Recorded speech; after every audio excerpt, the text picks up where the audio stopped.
So Georgia was probably among some of the first post-Soviet countries to announce a state of emergency due to the coronavirus. Can you please explain what the state of emergency means for ordinary citizens? First of all, it means that we feel a bit isolated from each of us, from the colleagues, from friends, but not from families, because the families are just sitting at home and trying not to leave the houses. And it means that there is no trains and no buses, no transport between cities, but it's still possible to use bus and metro in Tbilisi. And everything is closed, but at the same time, it's very easy to buy food because all the food stores are open and they are full of food. And it's also possible to get medical help any moment, not only related to coronavirus, but any medical help. And I actually did one trip today with one of my kids, and it was easy to get some help from dentist. Okay, so as far as I understand, people's basic rights are not affected by the state. Probably not. It's not mainly about rights. It's mainly about that people, so many, probably thousands already, they lost their jobs because everything is closed, because air companies, they don't, no flights, because especially microbuses, and so many people had their business with microbuses, so now they don't have anything to earn money. And all the restaurants, cafes, and many stores, everything is closed and people won't get their salaries. And so it's the biggest problem probably now that people feel after the fear that some can get coronavirus in any place. And mainly people follow the rules of isolation because of it's absolutely great job by the government and the medical staff, because everything is clear and announced and checked, and everything is absolutely clearly set. And so people, even I could see many times how people queer beyond the store or apotheke, and they are trying to keep those 2 meters of distance. So mainly this direction, though of course there are exceptions as well. But jobs, it will be it is and it will be the biggest problem probably for so many people living in Georgia. Okay, and other than what you just mentioned, obviously there's this problem with people losing jobs. But outside of Georgia, it seems like the country's handling the crisis really well. And you've taken all the necessary measures, the testing seems to be going well. So is everything really as smooth as it seems for us? Absolutely. So people are applauding to the medical staff and to the government, probably for the first time in years, because Georgia survived so many protests in the streets and a lot of people that were against the government, and now it's kind of just absolutely perfect organization.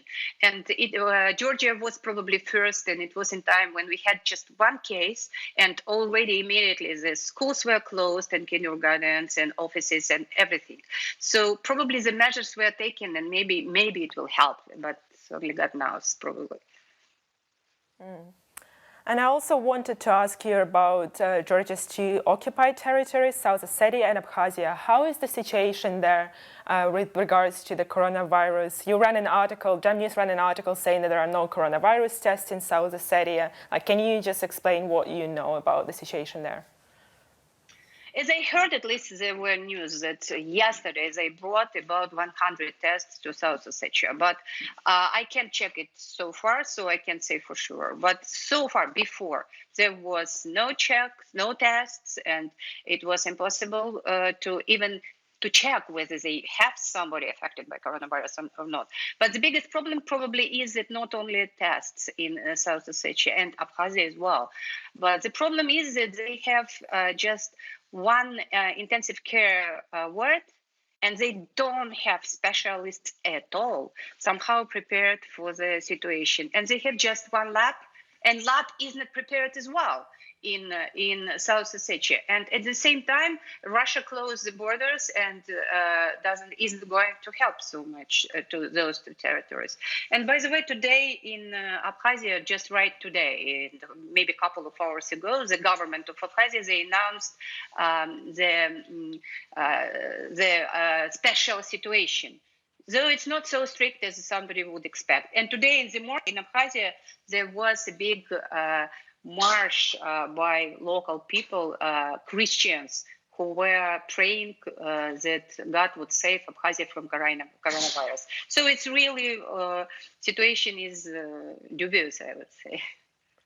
And you said that Russia is not trying to help the territories. How much access? I mean, I know it's very difficult because the territories are occupied by Russia, but how is there any chance of Georgia helping them? How is there any correspondence going on between the two occupied republics and Georgia?